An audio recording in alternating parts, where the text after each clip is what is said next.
Morning dear student, આપણે વનસ્પતિમાં વહન transporting પ્લાન્ટની વાત કરીએ છીએ, બરાબર ને? આગળ આપણે જોઈએ હવે રાઈટ ડીપીડી, ડિફ્યુઝન પ્રેશર ડેફિસિટ કોને કહેશું આપણે? જોઈએ એક ડાયાગ્રામ જોઈએ, જુઓ તો આ જગ્યાએ તમે અહીંયા માત્ર તમને દ્રાવકના H2O અણુ દેખાય છે, એટલે અહીંયા જે છે શું છે? પ્યોર સોલ્વેન્ટ, શુદ્ધ દ્રાવક છે. અહીંયા આ શુદ્ધ દ્રાવક, રાઈટ? અને અહીંયા તમે જુઓ તો શું છે? દ્રાવણ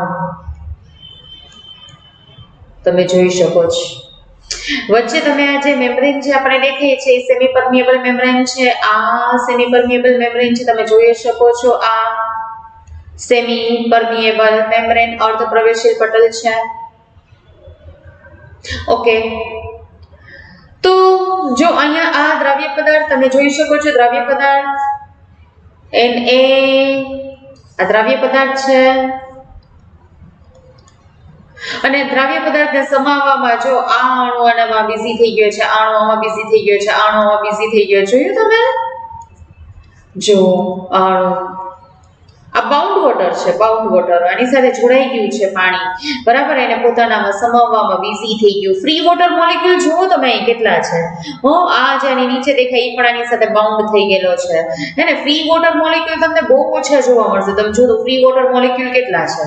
તો આમાં તમને ફ્રી વોટર મોલેક્યુલની જો આપણે વાત કરીએ તો તમે જુઓ આ ફ્રી વોટર મોલેક્યુલ, હે આ ફ્રી વોટર મોલેક્યુલ તમે જુઓ, આ છે.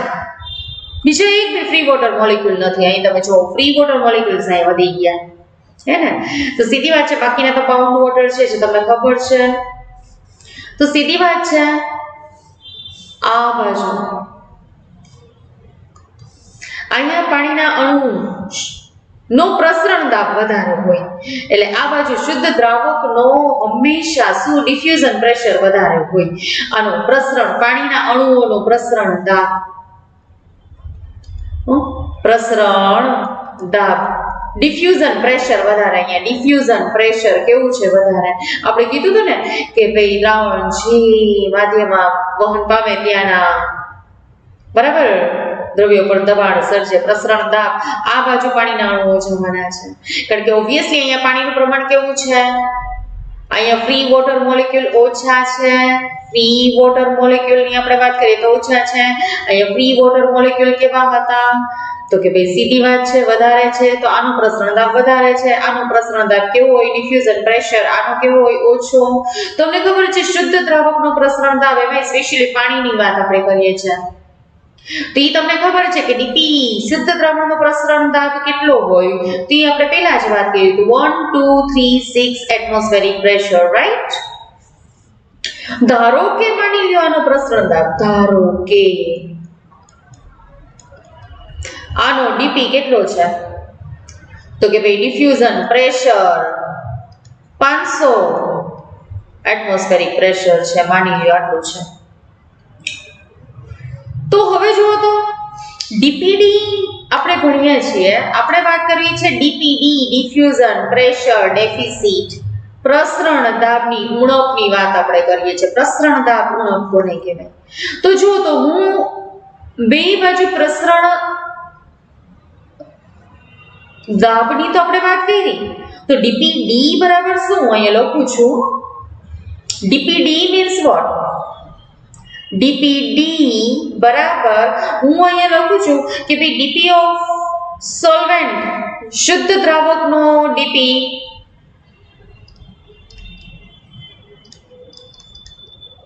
કેટલો છે? 1 2 3 6, બરાબર. અને માઇનસ દ્રાવણનો ડીપી આ 1 2 3 6 માઇનસ 500 એટમોસ્ફેરિક પ્રેશર શું આવશે? તો કે ભાઈ સીધી વાત છે 736 એટમોસ્ફેરિક પ્રેશર થાય.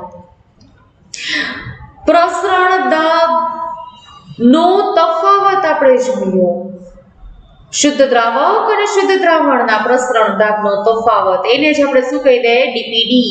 ડીપીડી ની વ્યાખ્યા શું થશે? તો કે બેની વ્યાખ્યા આ જ છે. શું? તો કે ભાઈ ચોક્કસ તાપમાને દ્રાવક અને દ્રાવણના પ્રસરણ દાબ વચ્ચેનો તફાવત.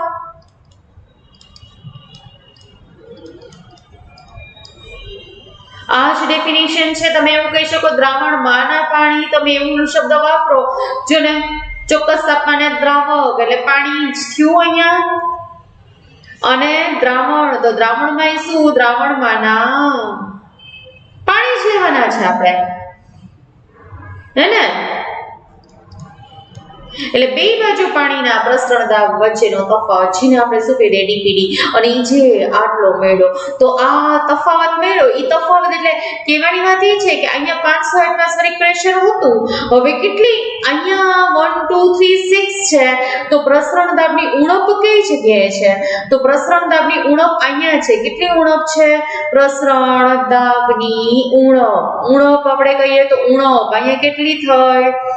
તો કે ભાઈ 736 એટમોસ્ફેરિક પ્રેશર. એટલે કે અહીંયા પ્રસરણ દાબની ઉણપ, અહીંયા ડીપીડી, આ બાજુ ડીપીડી કેવા છે?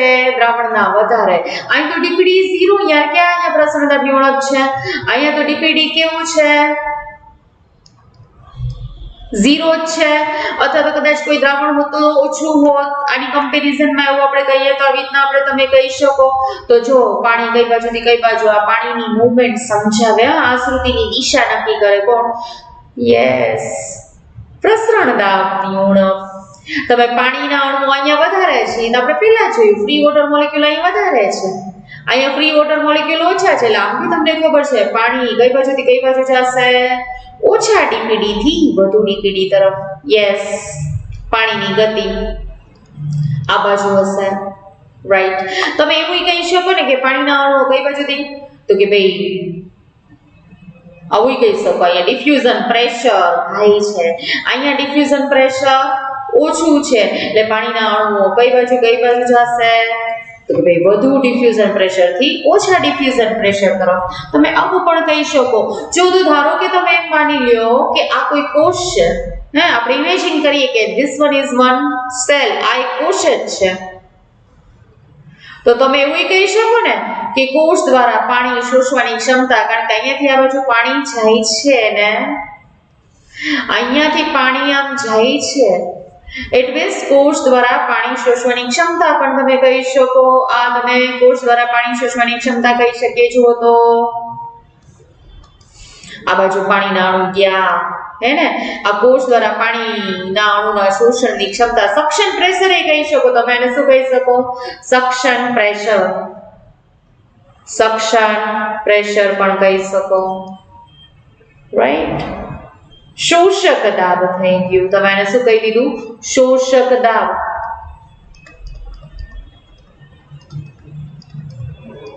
પણ કહી શકાય. ઓકે, તો જોઈએ આપણે જુદા જુદા કોષોમાં કેવો ડીપીડી હોઈ શકે. જુદા જુદા તમે ડેફિનેશન આપણે આ જોઈ, પણ જો સાથે સાથે આવી ડેફિનેશન એ કહી શકીએ ને. જો તમે ઓલરેડી કોષનો ઓસ્મોટિક પ્રેશર કેવો રહેતો હોય? તો કે ભાઈ કોષનો ઓસ્મોટિક પ્રેશર હંમેશા તમને ખબર છે કે કેવો રહેતો હોય? ઓસ્મોટિક પ્રેશર કોષનો હાઈ રહેતો હોય અને ટર્ગર પ્રેશર કેવો રહેતો હોય? ઓછો. તે બે વચ્ચેનો તફાવત યાર એટલું જ પાણી અંદર જવાનું છે. ઓસ્મોટિક પ્રેશર માઈનસ ટર્ગર પ્રેશર,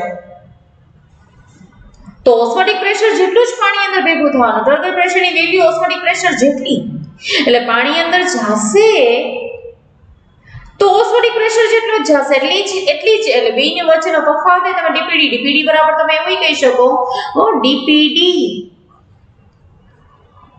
બરાબર osmotic pressure minus ટર્ગર pressure. Yes, આ જ ફોર્મ્યુલાને લઈને આપણે આગળ વધીએ, રાઈટ. ઓકે, ચલો જુદા જુદા કોષોમાં આપણે ઓસ્મોટિક પ્રેશરની વાત કરીએ. ટર્ગર પ્રેશરની વાત કરીએ અને પછી એના ઉપરથી આપણે ડીપીડી શોધવાનો, રાઈટ? એટલે ડીપીડી ની જ વાત કરીએ, બરાબર ને? નેક્સ્ટ આપણે જોઈએ, ચલો જો અત્યારે હું એક કોષ દોરું છું. આપણે અત્યારે જોઈએ સામાન્ય કોષ માટે. સામાન્ય કોષ માટે ડીપીડી ની વાત કરીએ. પેલી કન્ડિશન, હું કોષ અહીંયા ડ્રો કરું છું. તમે જુઓ સામાન્ય કોષ છે. આ કોષ હું અત્યારે અહીં ડ્રો કરું છું. તો એનું કોષ રસ પટલ, યસ, આ કોષ રસ પટલ દોર નાખ્યું. ચલો તમને ખબર જનરલી ઓસ્મોટિક પ્રેશર કેવો રહે અંદર? હાઈ. અને ટર્ગર પ્રેશર કેવો રહેતો હોય? લો. અને સીધી વાત છે, આ પાણી તો શું કરશે? તો કે ભાઈ સીધી વાત છે, આ કોષ જે છે ધારો કે અધિસાંદ્ર દ્રાવણમાં મૂક્યું હોય તો પાણી અધોસાંદ્ર દ્રાવણમાં મૂક્યું હોય તો પાણી બહારથી શોષે છે. પાણી અંદર જ જવાનું છે, તમને ખબર જ છે. ઓકે, તો હવે આનું ડીપીડી, તો ડીપીડી ની આપણે જો વાત કરવી હોય તો જુઓ તો સૂત્ર ડીપીડી, આનું ડીપીડી શું થશે? તો કે ભાઈ ઓસ્મોટિક પ્રેશર માઈનસ ટીપી જ રહેશે, રાઈટ? આ સામાન્ય કોષ છે. તો ડીપીડી ની વેલ્યુ એવું આપણે કહી શકીએ ને, તો આપણે એવું કહી શકીએ, તો આપણે આવું કહી શકીએ કે ડીપીડી કેવો હશે? તો ડીપીડી જે છે ઈ ઓસ્મોટિક પ્રેશર કરતા તો કેવું છે? ઓછું. યસ. બીજી કન્ડિશન આપણે વિચારીએ, બરાબર? બીજી સ્થિતિ જોઈએ. જો તો ખુલ્લા પાણીમાં, તમે ખુલ્લું શુદ્ધ મુક્ત વોટરની આપણે વાત કરીએ. ખુલ્લા પાણીમાં અહીંયા જસ્ટ લખું છું મુક્ત પાણી. એમાં તમે જસ્ટ એવું વિચારી લો, ઇમેજિન કરો આ ખુલ્લું પાણી. સીધી વાત છે, ખુલ્લા પાણીમાં ડીપીડી આપણે કાઉન્ટ કરવા બેસે તો ડીપીડી બરાબર ઓસ્મોટિક પ્રેશર માઈનસ ટીપી. તો તમને ખબર જ છે કે અહીંયા ટીપી ની વેલ્યુ ખુલ્લા પાણીમાં આપણે ભણી ગયા. ટીપી બરાબર તો શું હતું? 0. લાસ્ટ ટાઈમ મેં કીધું તો આ કન્સેપ્ટ તમને ખબર હોવી જોઈએ. તો ડીપીડી બરાબર શું થઈ જશે? તો કે ભાઈ જુઓ તો ઓપી માઈનસ 0 બરાબર શું થશે? ડીપીડી ઈ ઓસ્મોટિક પ્રેશર જેટલો હશે, રાઈટ? શિથિલ કોષમાં પણ આવું જ થશે. શિથિલ કોષની જો આપણે વાત કરીએ, જુઓ ત્રીજી કન્ડિશન શિથિલ કોષ, આપણે થર્ડ આપણે જોઈએ શિથિલ કોષ.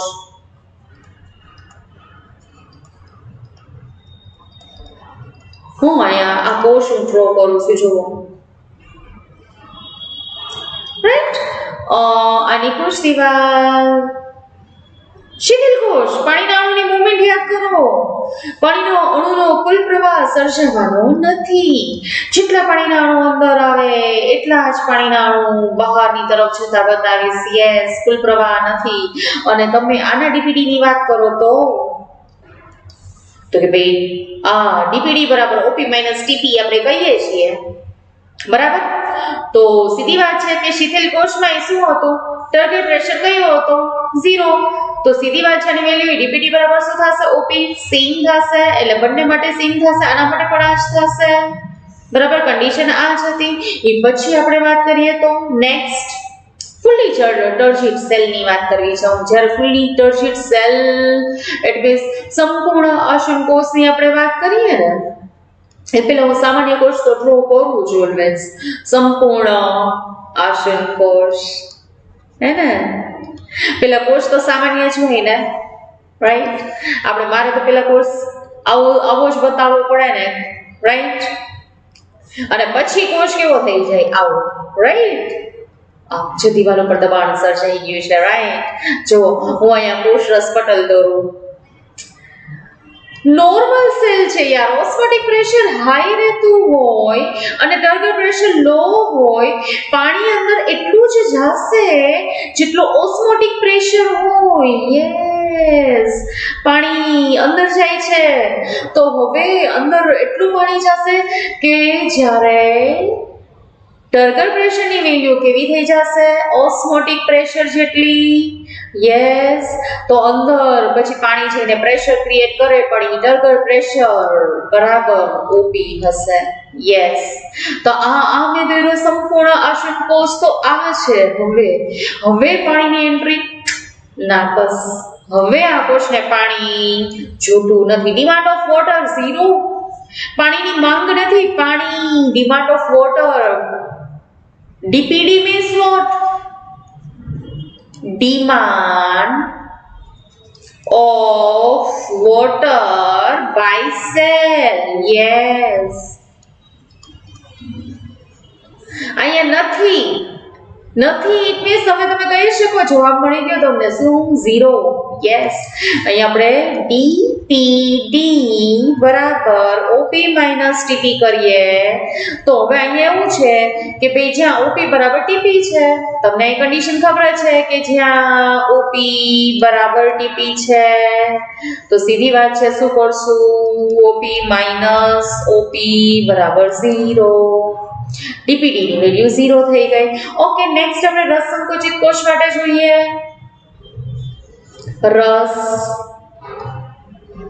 સંકોચિત કોષ.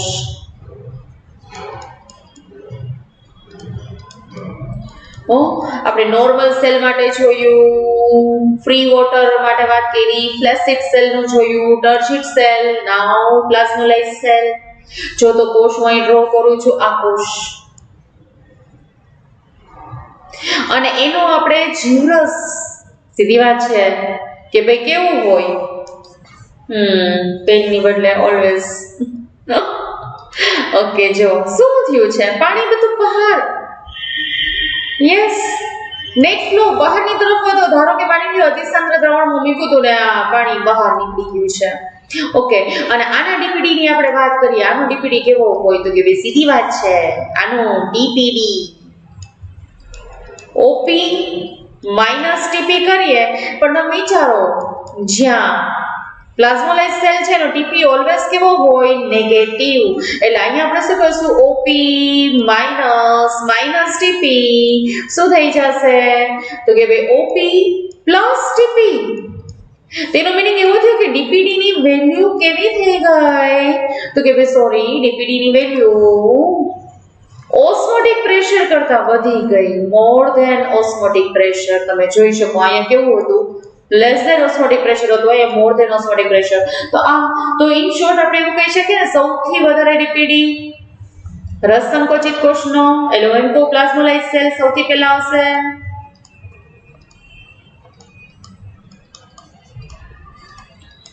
પછી આપણે શું લઈ શકીએ? એનાથી ઓછો કોનો હોઈ શકે? શિથિલ કોષ. જો તો શિથિલ કોષમાં કેવું છે તો કે ભાઈ શિથિલ કોષમાં 0 તમે કહો છો, બરાબર.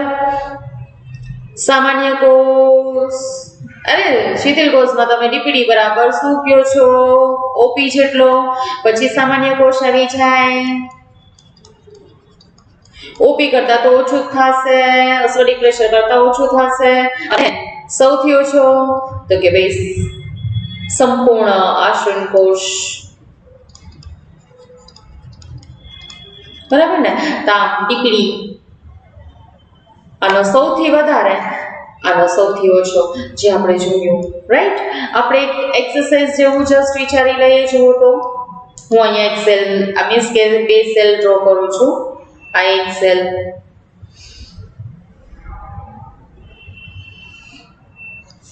અહીંયા બીજો સેલ આપણે ડ્રો કરી લઈએ.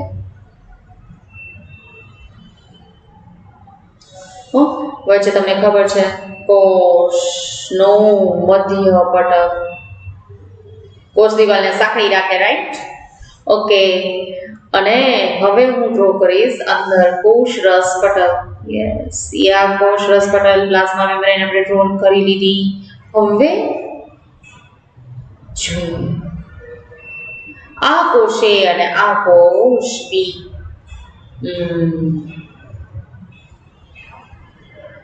જો તો અહીંયા હું લખું છું ઓસ્મોટિક પ્રેશર આ કોષનો કેટલો છે? 25.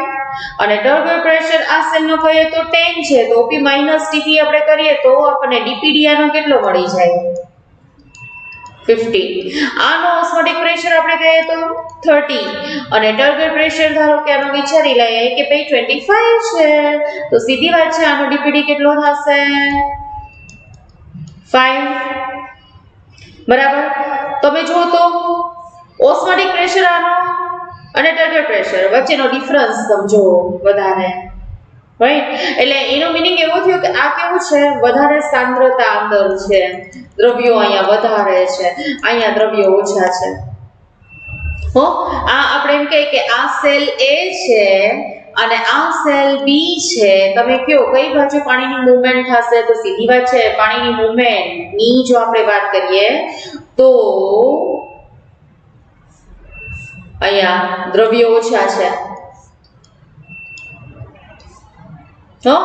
દ્રવ્ય પદાર્થ ઓછું એનો મીનિંગ દ્રાવક વધુ છે અહીંયા દ્રવ્ય વધુ દ્રાવક ઓછા એવું જ થયું ને આનું ડિફ્યુઝન પ્રેશર દ્રાવક વધુ તો ડિફ્યુઝન પ્રેશર વધુ જલ ક્ષમતા વધુ જેની વાત આપણે હમણાં કરવી જ છે અહીંયા ડિફ્યુઝન પ્રેશર ઓછો જલ ક્ષમતા પણ ઓછી જલ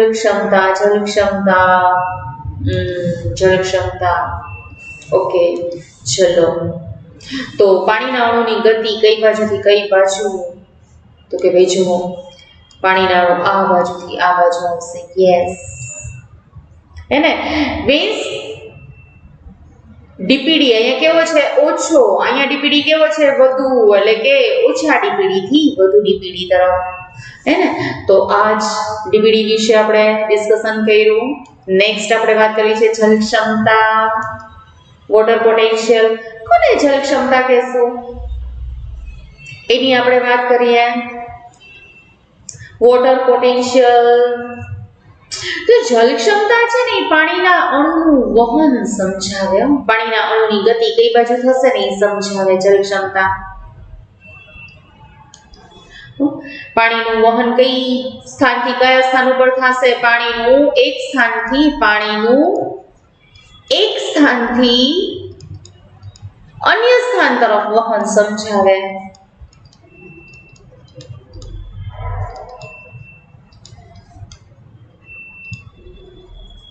બરાબર ને ઓકે જો તો સેમ ચાર્ટની ડિસ્કશન કરીએ આપણે તમે જો અહીંયા શુદ્ધ પાણી છે આ બાજુ તમે જોઈ શકો છો કે અહીંયા શું છે શુદ્ધ પાણી અહીંયા શુદ્ધ પાણી છે અને અહીંયા તમે જો તો સાંદ્ર દ્રાવણ છે તમે દ્રાવ્ય અણુ જોઈ શકો છો એને સોડિયમ અંદર ઓકે એટલે અહીંયા સાંદ્ર દ્રાવણ છે હવે જુઓ તો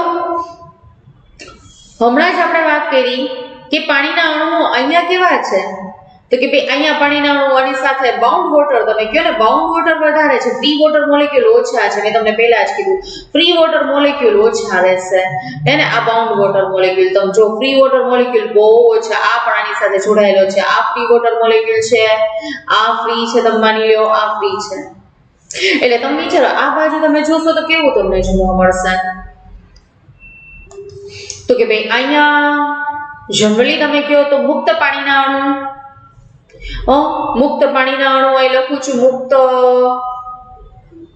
ફ્રી વોટર મોલેક્યુલ કેવા છે ઓછા તો અહીંયા ફ્રી વોટર મોલેક્યુલ કેવા છે વધારે છે અહીંયા તમે કહો તો કે ભાઈ જેટલા પાણીના અણુ મુક્ત વધારે તો મુક્ત પાણીના અણુ સીધી વાત છે શું કહેશું મુક્ત ઉર્જા વધારે ફ્રી એનર્જી વધારે આ બાજુ હે ને આ બાજુ ફ્રી એનર્જી વધારે થશે અહીંયા પાણીના અણુ વધારે છે તો મુક્ત ઉર્જા આ બાજુ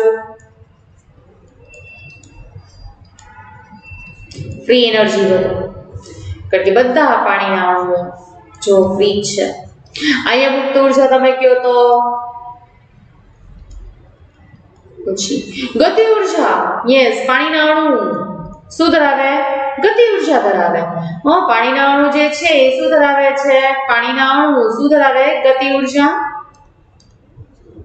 કાઇનેટિક એનર્જી. અને જે કેવું હોય તો કે ભાઈ જે જલીય અને વાયુમય સ્થિતિમાં અસ્તવ્યસ્ત, અત્યારે અસ્તવ્યસ્ત, ઝડપી અને કેવું હોય તો કે ભાઈ અચળ, કેવી સ્થિતિમાં? પ્રવાહી અને વાયુમય કન્ડિશનમાં.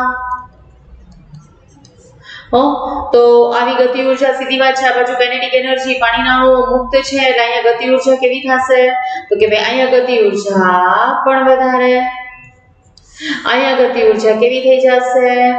ઓછી. કારણ કે જો અને આ તો બાઉન્ડ વોટર મોલેક્યુલ છે, આ બાઉન્ડ વોટર મોલેક્યુલ છે, કાન્ટ મૂવ, વહન ન કરી શકે, પ્રસરણ ન પામી શકે. બાઉન્ડ વોટર છે પ્રસરણ પામી શકશે નહીં. આ કોઈ પાણીના અણુઓ જે છે એ પ્રસરણ પામી શકવા માટે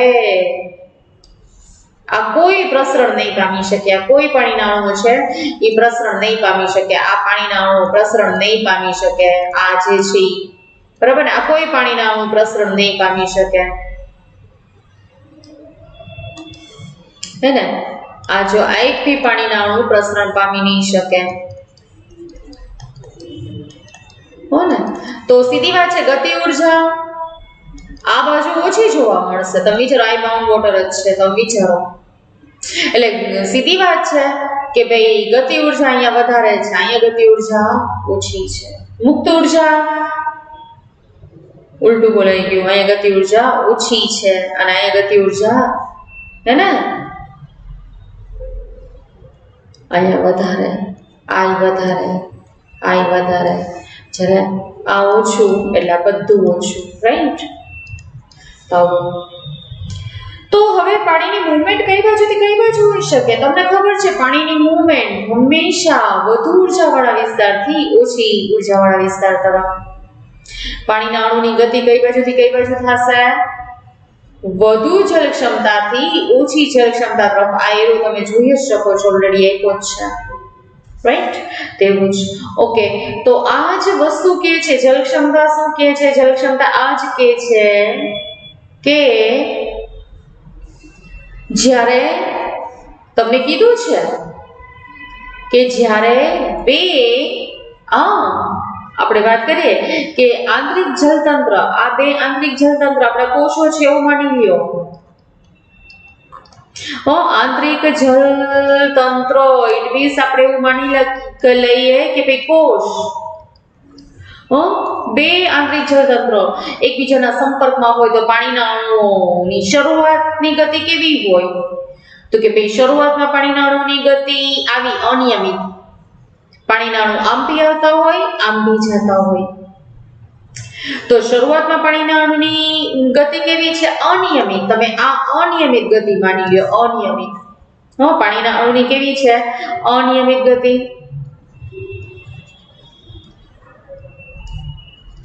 પણ એ તમને ક્યારે જોવા મળે? શરૂઆતમાં. પણ પછી તો કે ભાઈ અંતે વાસ્તવિક ગતિ, તો કે ભાઈ સીધી વાત છે વાસ્તવિક ગતિ કઈ બાજુ થઈ? તમે જુઓ ને, આ વાસ્તવિક ગતિ છે. આ વાસ્તવિક ગતિ, યસ, પાણીના અણુની વાસ્તવિક ગતિ. એટલે અહીં લખું છું આ વાસ્તવિક ગતિ. વાસ્તવિક ગતિ કઈ બાજુ થાય છે? તો કે ભાઈ વાસ્તવિક ગતિ તમે જુઓ વધુ ઉર્જાવાળા વિસ્તારથી ઓછી ઉર્જાવાળા વિસ્તાર તરફ. વધુ મુક્ત ઉર્જા લ્યો, વધુ ગતિ ઉર્જા લ્યો તો ત્યાંથી ઓછી મુક્ત ઉર્જા, ઓછી ગતિ ઉર્જા તરફ. હે ને? તો આ જ બરાબર, આ જ વસ્તુ ઇન શોર્ટ પાણીનું વહન કોને અનુસરીને થાય છે? તો પાણીનું વહન ઇન શોર્ટ આપણે એવું કહી શકીએ પાણીનું વહન કેવી રીતે થયું? ઉર્જા ઢોળાંશને અનુસરીને. ઉર્જા ઢોળાંશ ને અનુસરીને બરાબર જોવા મળે છે એવું તમે કહી શકો. યસ. તો ડેફિનેશન પણ જો તમને એ જ કીધી છે, ડેફિનેશન એ વ્યાખ્યા એ જ છે કે શુદ્ધ પાણીની ગતિ ઉર્જા અથવા તો મુક્ત ઉર્જા. વ્યાખ્યા આ જ છે, વ્યાખ્યા આ જ છે કે ભાઈ શુદ્ધ પાણીની ગતિ ઉર્જા કયો કે પછી મુક્ત ઉર્જા કયો, અને દ્રાવણની ગતિ ઉર્જા કયો કે મુક્ત ઉર્જા કયો, વચ્ચેનો તફાવત એની જળ ક્ષમતા કીધી છે. આજ તો તમને આટલું ક્લિયર થયું હશે કે પાણી કઈ બાજુથી કઈ બાજુ જશે, જ્યાં પાણી વધારે છે ત્યાં એની જળ ક્ષમતા ઇન શોર્ટ. અહીંયા તમે એવું કહી શકો ભાઈ અહીંયા પાણીના અણુ ફ્રી વોટર મોલેક્યુલ વધારે છે, એની જળ ક્ષમતા પણ કેવી છે વધારે. આ બાજુ ફ્રી વોટર મોલેક્યુલ ઓછા, એની જળ ક્ષમતા પણ કેવી છે, જળ ક્ષમતા પણ કેવી છે ઓછી. પાણી વધુ જળ ક્ષમતાથી ઓછી જળ ક્ષમતા તરફ ગયું એવું આપણે કહી શકીએ. તો આજ જો ઇન શોર્ટ જળ ક્ષમતાને આપણે કેવી રીતે દર્શાવી શકીએ, તો કે ભાઈ એની જળ ક્ષમતા આપણે આમ લખીએ છીએ તો એટલે કે જળ ક્ષમતા જે છે એને આપણે ગ્રીક શબ્દ, તમને ખબર જ છે કે એને ગ્રીક શબ્દ વોટર પોટેન્શિયલ ને ગ્રીક વર્ડ ગ્રીક શબ્દ વડે દર્શાવી શકીએ, જેમ કે આ સાઈ બરાબર ને, પાઉન્ડ પર સ્ક્વેર ઇંચ. ઓકે, અને એનો એકમ કહીએ તો એકમ આ તેની સંજ્ઞા થઈ, પણ એનો એકમ કહીએ તો દબાણનો એકમ છે. દબાણનો એકમ તમને ખબર છે 12 પાસ્કલ.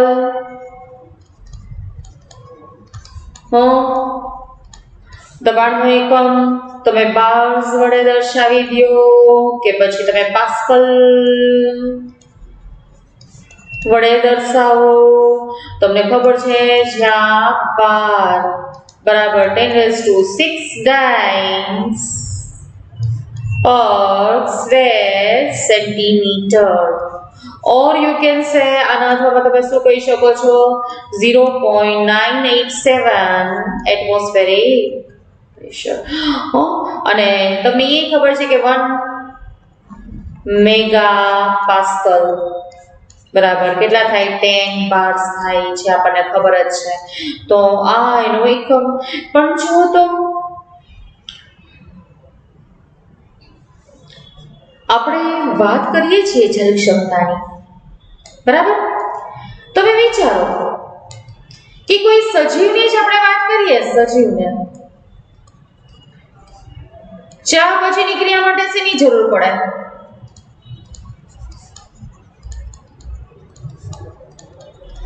મુક્ત ઉર્જાની જરૂર પડે. મુક્ત ઉર્જા ને ઉપયોગમાં લઈ શકાય એવી ઉર્જા, ઉપયોગમાં લઈ શકાય ઉર્જા.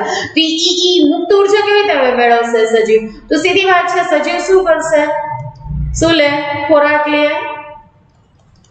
ખોરાક લે એટલે એને શું મળી જશે? જ્યાં પછીની ક્રિયા માટે મુક્ત ઉર્જા મળી જશે. તો સેમ વસ્તુ આપણે એપ્લિકેશનમાં લેવાની છે. જળ પાણીમાં રહેલી ક્ષમતાને શું કહી દે છે? તો ઈ પાણીમાં રહેલી જ ક્ષમતા જેને આપણે શું કહી દઈએ છીએ? પાણીમાં, હું લખું છું, પાણીમાં રહેલી મુક્ત ઉર્જા, ઉપયોગમાં લઈ શકે એવી ઉર્જા, જેને શું કહેવાય? ઉર્જા. અને શું કહેવાય? જળ ક્ષમતા. તમને બહુ સિમ્પલ એવું એક્ઝામ્પલ થી હું સમજાવું જળ ક્ષમતા. તમે જુઓ, હું અહીંયા આ તમને બતાવું છું કે ભાઈ આ અત્યારે આ જો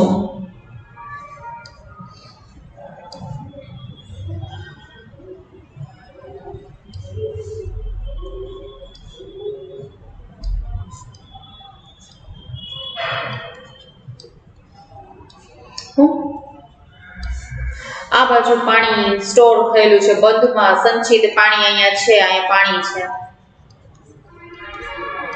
પાણીને અહીંયા છોડવામાં આવેલા પાણીનો તમે વિચાર રાખો, પ્રપાત અદ્ભુત હે ને. અને ધારો કે અહીંયા ટર્બાઇન રાખ્યું હોય તો કે ભાઈ અહીંયા ટર્બાઇન છે તો ટર્બાઇન ફરે એટલે શું થશે તો ઊર્જા મુક્ત થાય. તમને ખબર છે આ પાણીના દૂધમાંથી આપણે ઊર્જા ઉત્પાદન કરી શકીએ છીએ. તો તમને ખબર છે આ બંધમાં સંચિત પાણી છે એ સંચિત પાણીના પ્રપાતમાંથી શું કરી શકીએ છીએ આપણે અહીંથી શું ઉત્પન્ન કરી શકીએ છીએ તો કે ભાઈ સીધી વાત છે ઊર્જા. એટલે કે આપણે ઊર્જા ઉત્પન્ન કરી શકીએ છીએ. ટર્બાઇન ફરે અને શું મળશે ઊર્જા.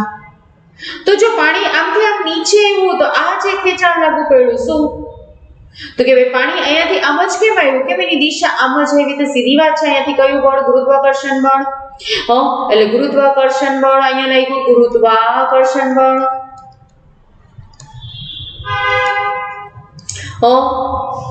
આ એક જો તો જે કોના ઉપર આધાર રાખે પાણીના જથ્થાની સ્થિતિ જો કોઈ અવરોધ હાજર છે એટલા માટે બાકી તો તમને ખબર ગુરુત્વાકર્ષણ બળ દરેક ઉપર સરખું જ લાગે પણ અવરોધની હાજરીમાં ગુરુત્વાકર્ષણ બળ પાણીના જથ્થા ઉપર આધાર રાખે જે પાણીના જથ્થા પર આધાર રાખે પાણીના જથ્થા પર આધાર રાખે. પણ મેં કીધું ને કોણ અવરોધ આજુબાજુનો એટમોસ્ફિયર વર્ક કરે છે ને અવરોધ છે એટલા માટે હું એમ કહું છું કે જથ્થો વધુ તો ગુરુત્વાકર્ષણ બળ વધુ બાકી એવું ન હોય બાકી સરખું જ હોય તમને ખબર છે. હવે જો તો એક બીજી વાત કરીએ ધારો કે અહીંયાથી પ્રેશર આપ્યું દબાણ તો વધારે ફોર્સથી પાણી પડશે વધુ ઊર્જા મુક્ત થશે તો દબાણ આ બીજી વાત થઈ. હવે તમે માની લ્યો કે પાણી જે છે કેવું છે ખારું છે તમે એવું માની લ્યો પાણીમાં શું છે તો કે પાણીમાં સોલ્ટ છે દરિયાનું પાણી એકત્રિત કર્યું નહીં નાખ્યું તો સીધી વાત છે તો ઊર્જા ઓછી મળશે. આ વધુ ઊર્જા તો આમ જો તો આ સંકેન્દ્રણ ઘટક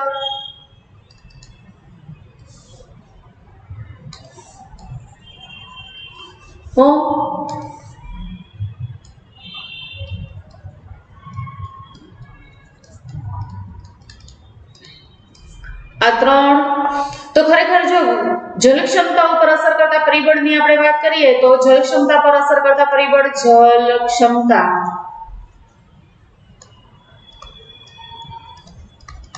પર અસર કરતા પરિબળ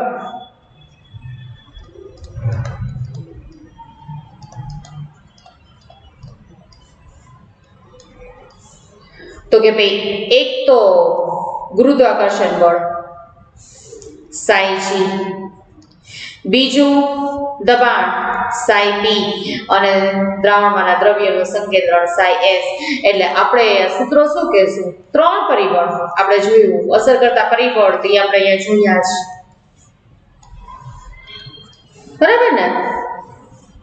તો સૂત્ર તો કે ભાઈ સૂત્ર થશે શું તો કે ભાઈ psi w બરાબર psi s plus psi p plus psi g plus psi m. પણ એમ કેમ આપણે તો વનસ્પતિમાં વાત કરીએ છીએ જો તો વનસ્પતિ હું અહીંયા ડ્રો કરું પ્લાન્ટ વનસ્પતિ માટે આ વનસ્પતિ હું અહીંયા ડ્રો કરું છું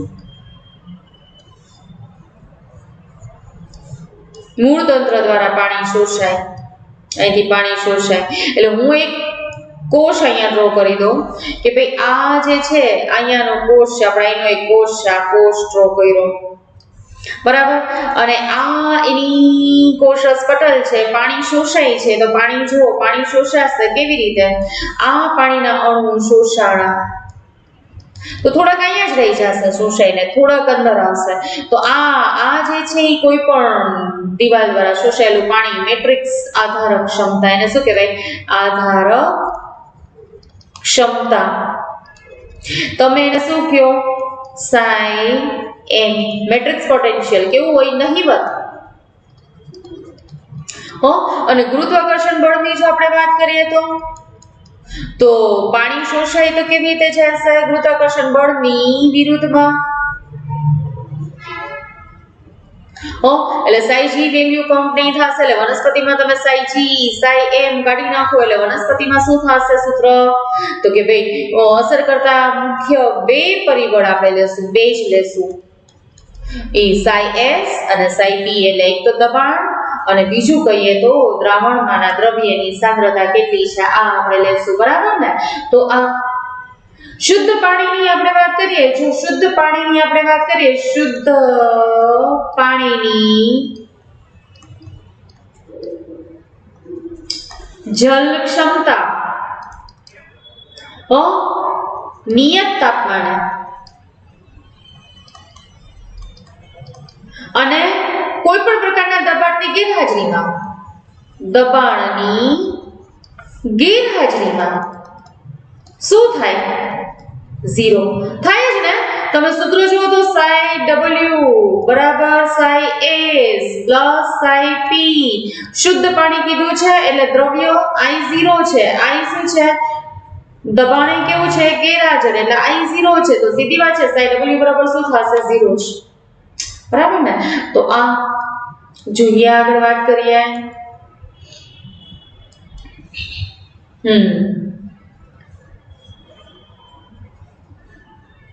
થર્મોડાયનેમિક્સ ના મત મુજબ મુક્ત ઉર્જા અને થર્મોડાયનેમિક્સ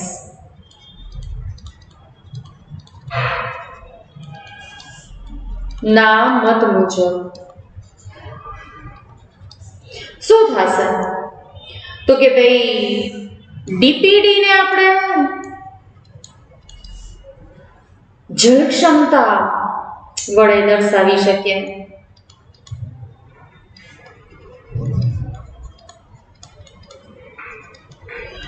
આવું આપણે કહી શકીએ. એટલે કે શું થશે? આપણે એવું કહેવા માંગીએ છીએ કે ભાઈ psi w બરાબર psi s plus psi p આની અને ડીપીડી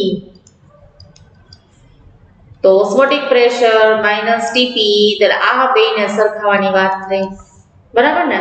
તો જળ ક્ષમતાની તો આપણે વાત કરી, એક કમ્પોનેન્ટ psi w વિશે તો વાત કરી દીધી. હવે આપણે તો કે બીજો કમ્પોનેન્ટ આની તો ડિસ્કશન કરી, psi s કમ્પોનેન્ટની વાત કરીએ તો psi s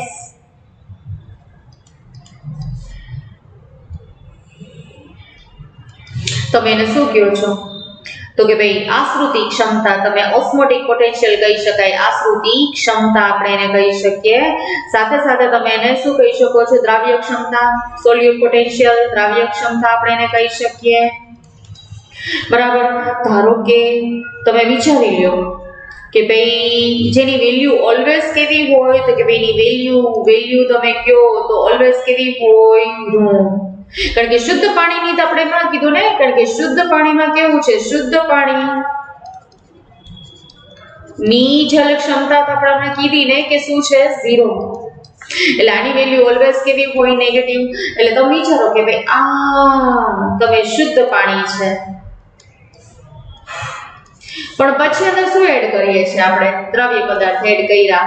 દ્રવ્ય પદાર્થ એડ કરો એટલે શું થશે? તો કે ભાઈ સાયસ જેટલા દ્રવ્ય વધે એટલું જો અહીં મુક્ત પાણી ઓછું થઈ જશે. મુક્ત પાણી કેવું થઈ જશે? ઘટે. પહેલા મુક્ત પાણી કેવું હતું? મુક્ત પાણી વધારે હતું, તમને ખબર છે. અહીં મુક્ત પાણી ઘટે અને શું થશે? જેટલા દ્રવ્ય વધુ, ધારો કે અહીંયા આટલા દ્રવ્ય ઉમેર્યા તો આનું સાયસ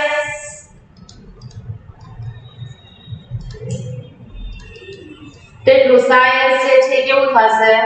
વધુ ઋણ થશે. એટલે તમે ધારો કે અત્યારે -2 છે, પણ હજી દ્રવ્યો અંદર એડ થાય તો શું થશે? વધારે ઋણ. ધારો કે -2 માંથી -4 થઈ ગયું કે -5 થઈ ગયું, વધુ ઋણ થશે. તો આવું થાય, બરાબર? આ વસ્તુ તો એ ધ્યાનમાં લેવાની છે. ઓકે, જો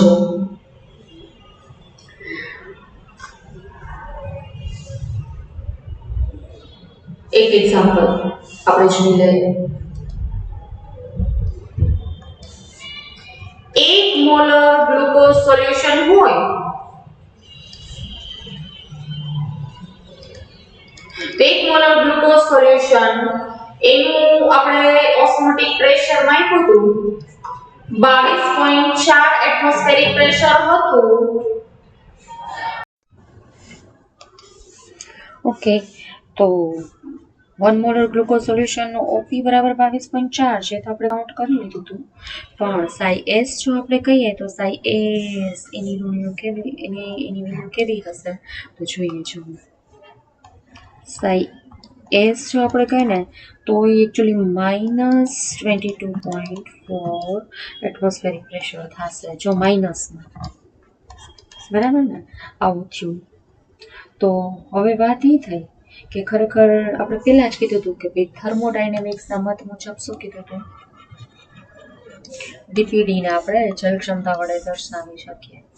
તો એ જ વસ્તુ અહીંયા થઈ ને કે ભાઈ જો આ બેને આપણે સરખાવી શકીએ, એટલે આપણે એવું કહી શકીએ કે થર્મોડાયનેમિક્સના મત મુજબ આપણે શું કહી શકીએ, આના પરથી આપણે એવું કહી શકીએ કે ભાઈ આ થર્મોડાયનેમિક્સના મત મુજબ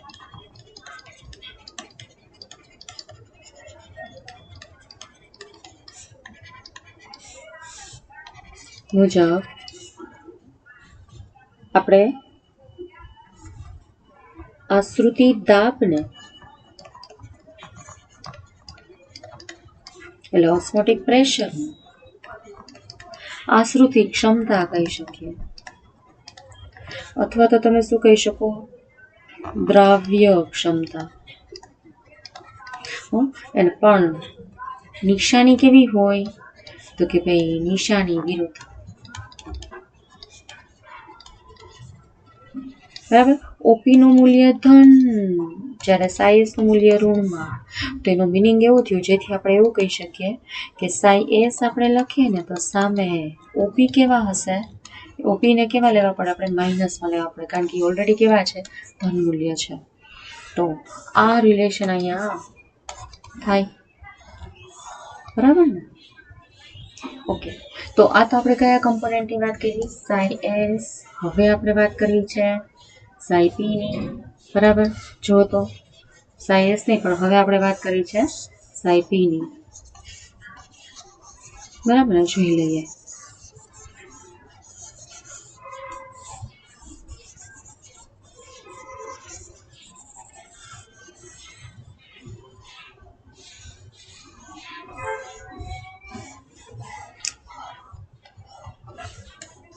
ઓકે, ચલો જોઈએ સાઈ પી માટે.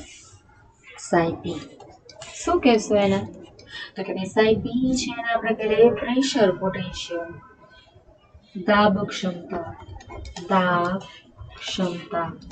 પ્રેશર પોટેન્શિયલ આપણે કહીએ, પ્રેશર પોટેન્શિયલ, બરાબર ને. દાબ ક્ષમતા અથવા દબાણ ક્ષમતા, તમે જે કહો, તમે દબાણ ક્ષમતા પણ કહી શકાય, બરાબર ને, જે તમને ખબર જ છે. તો કે ભાઈ ખરેખર કેવું, જો સાઈ પી વધે તો જલ ક્ષમતા પણ શું થાય, વધે. આપણે વાત કરી તો ને વાતમાં સાચી, જો પાણીનો ધોધ પડતો હતો તો જેટલું આપણે પ્રેશર આપતા હતા એટલું વધતું હતું, તો અને એ જે દબાણ જે છે ને, એ દબાણ ખરેખર એક સ્થાનથી બીજા સ્થાન પર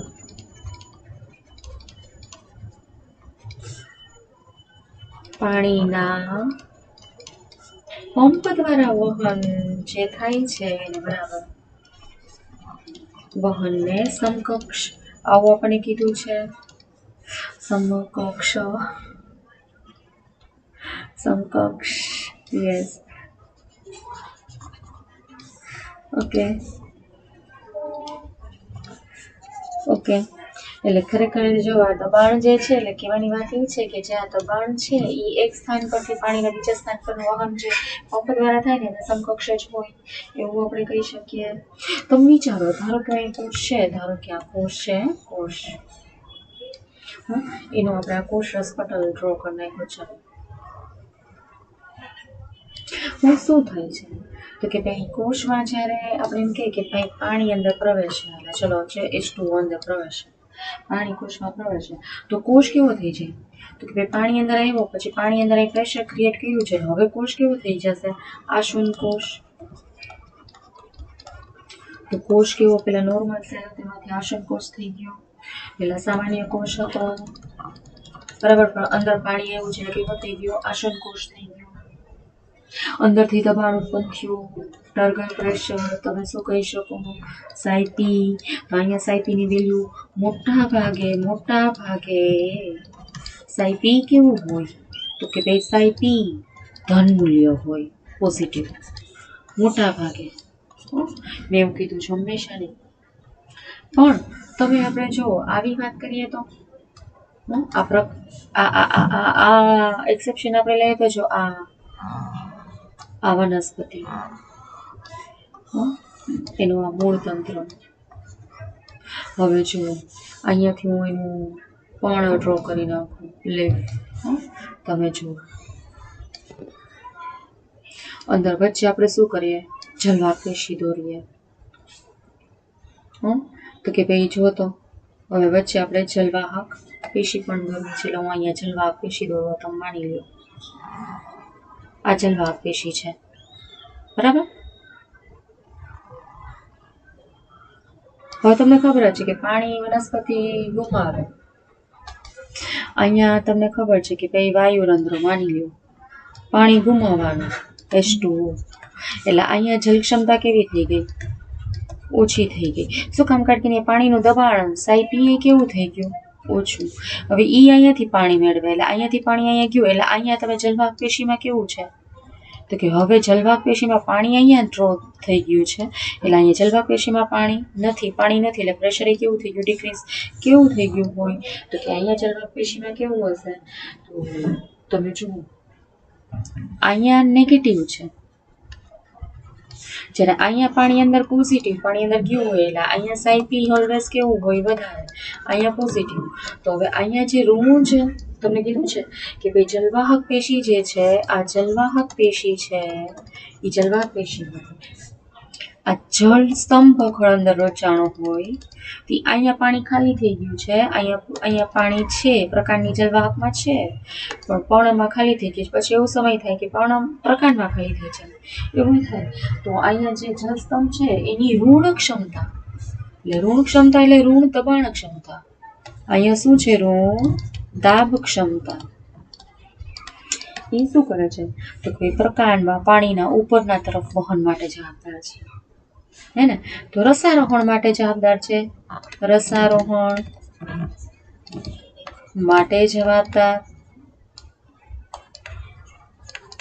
એટલે આવું છે, એટલે નેગેટિવ હોઈ શકે, એટલે સાયપી નેગેટિવ હોઈ શકે, એમ ઓલવેઝ પોઝિટિવ નહીં, પરંતુ આવું પણ આપણે ભણી ગયા છે. તો હવે આપણે વાત એ છે કે ટીપીને આપણે કોની સાથે સરખાવી શકીએ તો કે ભાઈ આ બેને સરખાવી શકીએ થર્મોડાયનેમિક્સના મત મુજબ. તમે કીધું છે કે ભાઈ થર્મોડાયનેમિક્સના મત મુજબ આપણે શું કહેશું, એકોર્ડિંગ ટુ થર્મો, બરાબર. ટીપી જે છે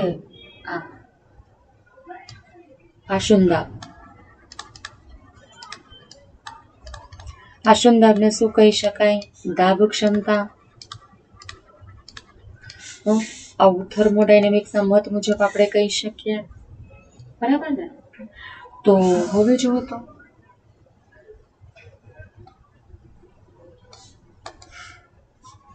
આવું થયું ને, ફરીથી આપણે લખીએ છીએ થયું આવું.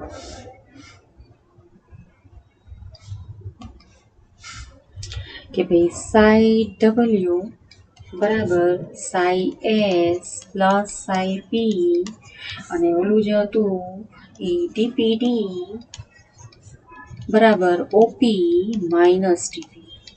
તો હવે સાઈ એસ બરાબર આપણે શું લઈ શકીએ છીએ, ઓપી.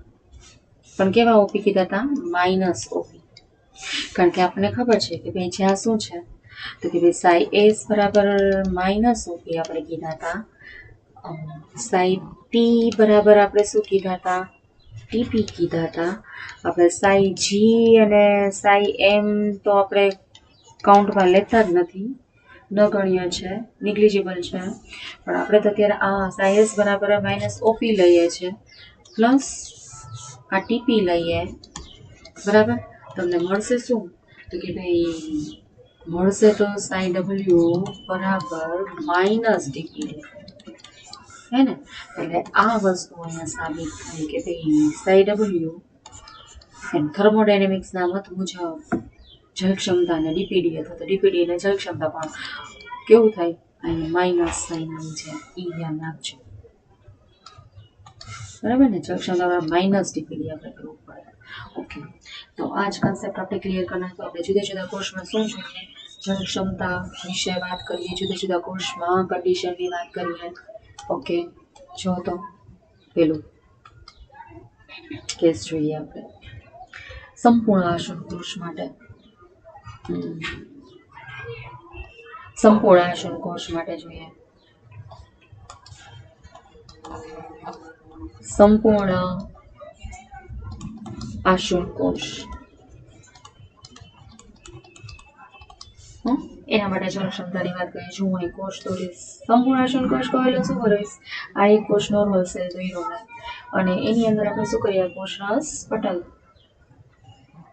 ઓકે શું થશે તો કે ભાઈ નોર્મલી આનો ઓપી કેવો રહેતો હોય વધુ અને ટીપી કેવો રહેતો હોય ઓછો ધારો કે ઓપી જે છે ઓસોનિક પ્રેશર એટલે કે સાઈ એસ આપણે કહી દઈએ છીએ એ બરાબર માઇનસ શું છે તો કે ભાઈ 10 છે ધારો કે -10 છે તો શું થશે પાણી એટલું જ અંદર જશે કે અંદર ટીપી એટલે કે સાઈ પી બરાબર કેટલો થઈ જશે +10 તો હવે તમે જો એટલે સંપૂર્ણ આસન કોષ એટલે હું આમ કહું કે કોષ કેવો થઈ ગયો હશે કોષ આવો થઈ ગયો હશે બરાબર કોષ આવો થઈ ગયો હશે એટલે જો હું અહીંયા આ ડ્રો કરું છું કોષરસ પટલ આ સંપૂર્ણ આસન કોષ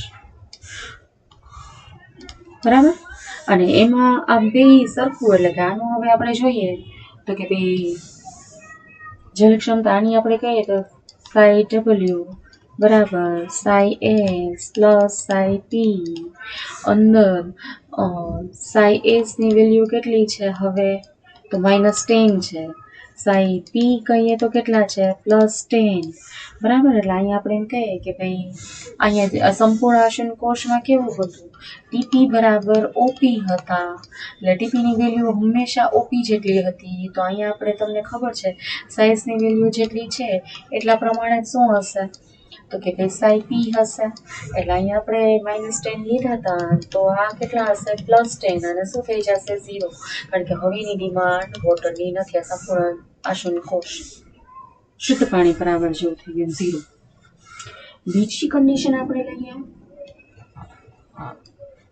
તો કે શીતલ કોષ માટે શીતલ કોષ તો વિચારો શીતલ કોષ એટલે કેવું તો કે કન્ડિશન આવી આવે જેટલો પાણીનો અણુ અંદર આવે એટલા શું થાય છે બહારની તરફ જશે એટલે આપણે આ કોષ લીધો અવાજ ચાલુ થઈ ગયા જો તમને તો અહીંયા એવું થશે કે આપણે એવું દેખાડીએ જ ને અહીંયા પાણી હવે અંદર જતું બંધ થઈ ગયું તો અહીંયા જેટલા પાણીના અણુ અંદર જાય ને એટલા જ પાણીના અણુ બહાર જતા હોય અંદર આપણે ઓલી વેલ્યુ તો ફિક્સ લઈ લીધી છે -10 બરાબર ટર્ગર પ્રેશર અંદર કેવું હોય તો કે ભાઈ ટર્ગર પ્રેશર અંદર 0 ટીપી ની વેલ્યુ કેવી હોય 0 એટલે સાઈ પી એ કેવું કહી દેશું આપણે 0 બાકી સાઈ એસ આપણે કીધા જ છે એટલે તમે વિચારો તો કે શીતલ કોષમાં તો કેવું હોય હંમેશા ટીપી બરાબર 0 તેનો મીનિંગ સાઈ પી બરાબર એ શું થઈ ગયું 0 જ થશે है ना कारण के टीपी बराबर શું કહે છે સાઈ પી બરાબર 0 તો હવે જો તો આનો સાઈ ડબલ્યુ કેવો થશે સાઈ ડબલ્યુ બરાબર સાઈ એસ પ્લસ સાઈ પી આ જે હતું કેટલો તો કે ભાઈ આ ઓલરેડી આપણે -10 લીધા છે અને આ તો 0 છે એટલે શું મળે -10 એનો મીનિંગ એવો થયો કે સાઈ ડબલ્યુ કોના જેવો છે સાઈ એસ જેટલો જ છે બરાબર ને આ વસ્તુ પછી ત્રીજી કન્ડિશન આપણે લઈએ તો કે થર્ડ કન્ડિશન કયો કોષ લઈ લીધો રસ સંકોચિત કોષ એટલે હું ત્રીજી કન્ડિશન રસ સંકોચિત કોષ રસ સંકોચિત કોષમાં કેવું હોય પાણી બધું બહાર નીકળી ગયું છે આ પાણી તો બહાર છે તો સીધી વાત છે એનો આપણે ટીપી ની વેલ્યુ કેવી હોય તો કે અહીંયા ટીપી બરાબર સાઈ પી આપણે શું લેવું પડે? નેગેટિવ. તો હવે આનો સાઈ ડબલ્યુ તમે જુઓ તો સાઈ એસ પ્લસ સાઈ પી, સાઈ એસ -10 લીધું છે. સાઈ પી ધારો કે પ્રેશર નેગેટિવ થઈને 0 થી નીચે વયું ગયું, નેગેટિવ થયું. ધારો કે આપણે -2 લઈ લઈએ તો અહીંયા આપણે લખીએ -2 શું થઈ જશે? -10 -2 બરાબર શું થઈ ગયું? -12. એટલે સાઈ ડબલ્યુ જે છે એ કેવો થયો? તો કે ભાઈ સાઈ ડબલ્યુ છે ઈ લેસ ધેન સાઈ એસ થઈ ગયું. સાઈ એસ ની વેલ્યુ તો -10 હતી, એનાથી ઓછું થઈ ગયું આવું, હે ને? તો આ વસ્તુ તો તમને ક્લિયર હશે. ઓકે, જો તો આપણે એક એક્સરસાઇઝની વાત કરી લઈએ. આ એક સેલ છે, આ બીજો સેલ છે. વનસ્પતિ કોષ દોરો એટલે વચ્ચે મધ્ય પટલ તો આવી જ જાય. આ કોષરસ પટલ છે. એમ તો અંદર વેક્યુઅલ હશે પણ એ હવે દોરતી નથી. સીધો હું આમાં શું લખું છું? જલ ક્ષમતા જ લખું છું કે આની જલ ક્ષમતા છે એ ધારો કે -10 બાર્સ છે અને અહીંયા જલ ક્ષમતા બરાબર કેટલી કહીએ? -12 બાર્સ. તો શું થશે? પાણીની મૂવમેન્ટ કઈ બાજુ હશે? તો કે ભાઈ પાણીની મૂવમેન્ટ જુઓ, આ વધુ જળ ક્ષમતા છે, અહીંયા જળ ક્ષમતા ઓછી છે. વધુ જળ ક્ષમતાથી ઓછી જળ ક્ષમતા તરફ, ટૂંકમાં સેલ એ થી સેલ બી તરફ થયું. તો આ વસ્તુ આપણે સમજવાની છે. જળ ક્ષમતાનો કોન્સેપ્ટ હતો. હવે આપણે વાત કરીએ ઇન્હિબિશન. યસ, ઇન્હિબિશનનો પોઈન્ટ આપણે જોઈ લઈએ. ઓકે, અંતઃચુષણ કોને કહીએ? ઇન્હિબિશન કોને કહીએ? ઇન્હિબિશન તો કે બીજો તો એક પ્રકારનું પ્રસરણ જ છે. ઇન્હિબિશન છે એ શું છે? એક પ્રકારનું પ્રસરણ જ છે. કોઈ બુક સોલ્વ કરો તો એની આકૃતિ લખ્યું હશે, એક પ્રકારની આકૃતિ હોય છે. દવાઈ પર જ પ્રસરણ છે. જો તો આ કલેલ કણ છે. જલ અનુરાગી કલેલ કણ. કલેલ કણ જેવા કે એક્ઝામ્પલ હું લઉં તો આ શું છે કે ભાઈ ગુંદર હોઈ શકે, સેલ્યુલોસ, પ્રોટીન, તમે સ્ટાર્ચ લઈ શકો, શુષ્ક લાકડું લઈ શકીએ, શુષ્ક બીજ લઈ શકો. કોઈ પણ કલેલ કણ છે, કોઈ પણ કલેલ કણ છે. તમે કોઈ પણ કલેલ કણ સમજો, ચરબી હોઈ શકે. તેવું કોઈ પણ કલેલ કણ શું કરે? પોતાના આસપાસના વિસ્તારમાંથી મોટા જથ્થામાં પાણી શોષે. એટલે અહીંયા પાણી હોય તો મેક્સિમમ પાણી શું કરે? એબ્સોર્બ. અને તેની આસપાસના વિસ્તારમાંથી શું કરે? પાણી પ્રચુર માત્રામાં શોષે ને અંતે શું થાય? તો કે ભાઈ શોષે અને અંતે શું થશે? તો કે ભાઈ કદમાં વધારો, રિઝલ્ટ આમ. તો કે ભાઈ ઈ દરમિયાન અંતઃચુષણ દરમિયાન શું થશે? તો કે ભાઈ અંતઃચુષણ દરમિયાન ઉર્જા પણ મુક્ત થાય. વિનાશની ઉર્જા એને કહેવાય, વેટ એનર્જી. તો ઉર્જા મુક્ત થાય. તો આ પણ છે. પાણી જે છે શોષાય છે કેવી સંકેન્દ્રણ ઢાળને અનુસરીને શોષાતું હોય.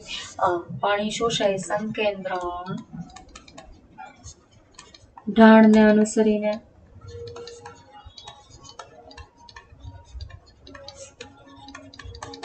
તો આ તમને ખબર જ છે. ઓકે, અને કદમાં વધારો થયો. જો આ કદમાં વધારો અંતઃચુષણ નીકળ્યું, હે ને? કોણ સૌથી વધારે અંતઃચુષણ કરી શકે? ક્યાં બધા સૌથી વધારે અંતઃચુષણ કરી શકે? તો કે ભાઈ અગર સૌથી વધારે પાણીનું શોષણ કરી શકે. અગાર પોતાના કદથી 99 ગણું વધુ. વધુ પાણી શોષાય. એની પછી તમે લ્યો તો સૌથી વધારે, એની પછી તમે લઈ શકો પેક્ટિન, એની પછી તમે લ્યો તો પ્રોટીન લઈ શકો. પ્રોટીન એ કેટલું શોષે? 15 ગણું વધારે પાણી શોષે. પ્રોટીન પછી તમે લ્યો સ્ટાર્ચ. જો સેલ્યુલોઝમાં કે તો સૌથી ઓછું. તો આવું આ સિક્વન્સ. ખરેખર જ્યારે અંતઃચૂષણ થાય એટલે અંદરથી દબાણ ઉત્પન્ન થાય, એટલે કે દબાણ. અંતઃચૂષણને અંતે શું થાય? તો કે ભાઈ અંતઃચૂષણ દબાણ. અંતઃચૂષણ દબાણને લીધે શું થતા હોય છે? અંતઃચૂષણને લીધે શું થાય? દબાણને લીધે શું થાય? આ મૂળનું પ્રસ્થાપિત થવું, આગળ પ્રકાંડ એટલે પ્રાંકુરો નવા આવવા, ટૂંકમાં બીજનું અંતઃચૂષણને દાબને લીધે શું થાય? બીજનું અંકુરણ થાય અને સાથે સાથે શું થાય? તો કે મૂળ પ્રસ્થાપિત થાય.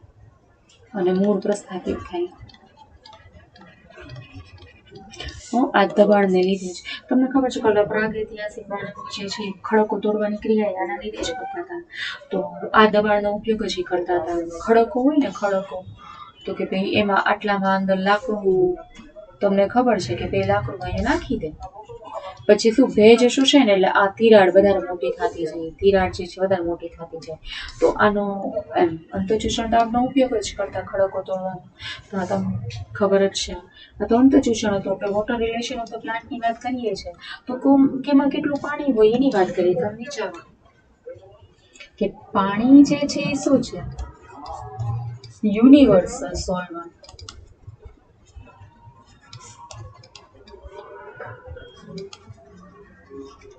એને સાર્વત્રિક દ્રાવક તમે એને કહી શકો. આપણે કોષની જો વાત કરીએ તો એમાં જે અહીંયા જીવરસ છે, તો કે ભાઈ આ જીવરસ જેમાં પાણી મૂકીએ છીએ એમાં હજારો દ્રવ્યો ઓગળેલા તમને જોવા મળે. વોટરમેલનની વાત કરો તો કે ભાઈ વોટરમેલનમાં પાણીનું પ્રમાણ તો કે 92% થી વધુ, જે તમને ખબર જ છે. શાકીય વનસ્પતિની વાત કરીએ તો કે ભાઈ શાકીય વનસ્પતિમાં પાણી શુષ્ક દળના શુષ્ક દળ કેટલું હોય? તો કે શુષ્ક દળમાં ખાલી 10 થી 15%. એનું મિનિંગ ફ્રેશ વે એટલે પાણીનો ભાગ કેટલો હશે? તો કે પાણીનો ભાગ 85 થી 90% છે. બરાબર. શુષ્ક બીજની વાત તો કે ભાઈ શુષ્ક બીજમાં આપણે ટેક્સ્ટમાં કીધું છે કે થોડુંક તો પાણી હોય, નહીં તો જ્યાં પછી એની ક્રિયા ન થાય. એટલે શુષ્ક બીજમાં અબાઉટ આપણે કહીએ તો 10 to 15% પાણી. પણ જો આ ઓપ્શન ન આપ્યો હોય તો જ 2 થી 3% તમે લઈ શકો. આ રેફરન્સ મૂકીએ છીએ આપણે. ટેક્સ્ટ તો આજ કે છે 12th. ઓકે. મકાઈનો છોડ આપણે કહીએ તો કે ભાઈ મકાઈનો છોડ દિવસ દરમિયાન કેટલું પાણી શોષે? તમને ખબર છે કે એક દિવસમાં 3 લીટર પાણી શોષે. અને એવી જ રીતના રાઈનો છોડની વાત કરીએ તો રાઈનો છોડ એ પોતાના વજન બરાબર પાણી કેટલી વારમાં શોષે? 5 કલાકમાં જ. જે આપણને ખબર છે પાણીનું ઇમ્પોર્ટન્સ આપણે સમજી શકીએ કે પાણી કેટલું ઇમ્પોર્ટન્ટ છે. એક યુનિવર્સલ દ્રાવક, પાણી વગર કંઈ શક્ય નથી. તો હવે આ તો આપણે વાત કરીશું. આગળ હવે આપણે નવા પોઈન્ટ સાથે મળશું. બરાબર ને? ત્યાં સુધી બાય.